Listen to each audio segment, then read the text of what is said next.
Michel Onfray, Les sagesses antiques contre histoire de la philosophie, tome 1, aux éditions Livre de poche.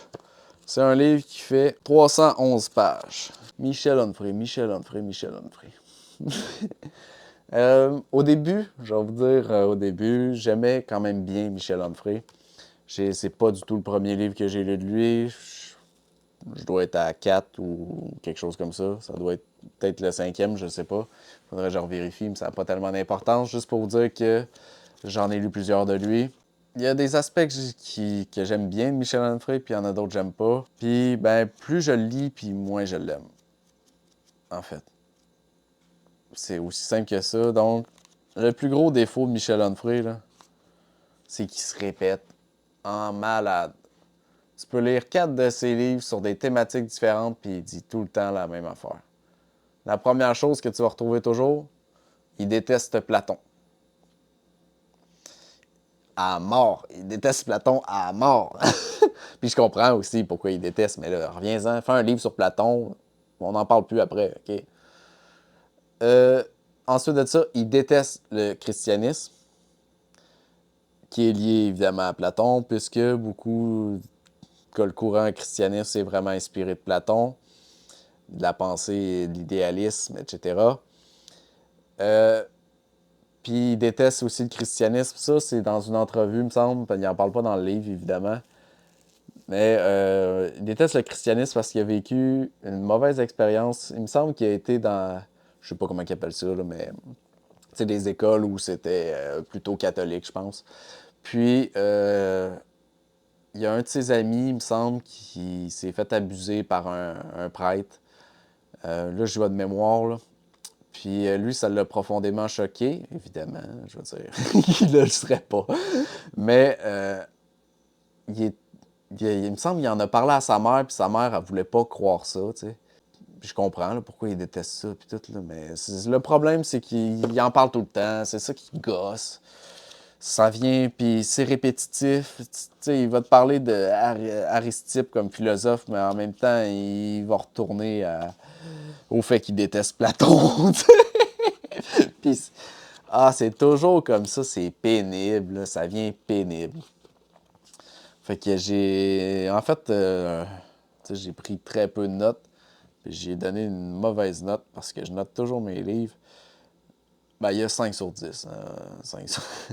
Pour moi, c'est une façon facile d'identifier si j'ai aimé ou non des livres. Le 5 sur 10, je veux dire, c'est comme... J'ai pas de critères particuliers. C'est plus ce que le livre m'a apporté, je dirais. Fait que 5 sur 10, ça veut dire, ouais... En bas de 5, là, je l'ai même pas lu. 5, c'est vraiment le minimum. 6, ça vaut la... Ça peut être lu, mais c'est pas le top. 7, 7 c'est bon. 8, c'est très bon. Très, très bon. 9, très, très, très, très bon. Puis 10, ben, c'est excellent. Fait que c'est ça. Mais bref, c'est un gros bof, là. Je pense que c'est d'ailleurs ce que j'ai écrit, là. Genre, il aurait pu le dire en 100 pages, qu'il a dit en 400. Une autre chose que j'aime pas de Michel Onfray, c'est qu'il fait beaucoup de dropping de mots, mais incroyable. Il en a fait moins dans celui-là, mais dans les autres, là, il va dropper des mots qui sont plus utilisés depuis le Moyen Âge. Tu sais, on dirait qu'il coche une liste, là. Genre, celui-là, puis des fois, t'es juste là, t'aurais pu choisir un mot plus simple, là. Je veux dire, t'es obligé de chercher parce que ce mot-là n'existe plus. Fait que là, c'est ça. Il va déblatérer évidemment sur Platon. Donc on sait très bien là, que Platon, c'est un trou de cul. Il écrit très bien, Platon. C'est ça le problème. Il écrit vraiment très bien, mais selon ce qu'on sait, en tout cas, c'est vraiment pas une personne géniale.